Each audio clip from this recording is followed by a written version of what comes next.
Ninaulizia kwamba kama Qur'ani tukufu inasomwa alafu wewe unaendelea na kazi, labda unafua, unakosha vyombo, je, utapata fadhila au ubora wake ni kwamba usifanye kazi yoyote, utulie kimya? Umesema Qur'ani kama inasomwa na mimi nina shughuli za kufua na kupika, je, kule kusikiliza manake niache kabisa sasa nisifanye kazi yoyote? Sio manake hiyo. Kama umefungua pale unasikiliza, utapata fadhila pale, haikuzuiwe kusikiliza na kufaidika. Sikiliza, kwa sababu usiposikiliza kile utasikiliza kingine.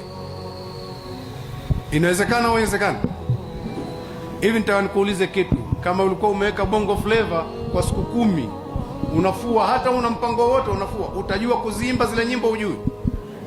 Basi na hii utajua kitu, utafaidika tu.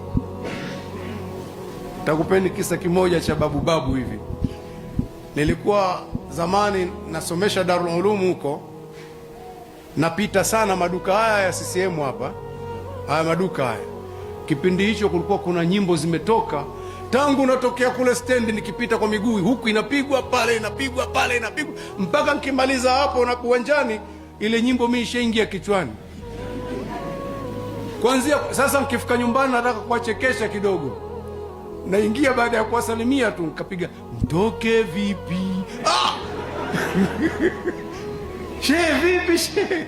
Naambia mote umo, kila ninakopita nasikia nitoke vipi, nitoke vipi. Na mimi nauliza nitoke vipi?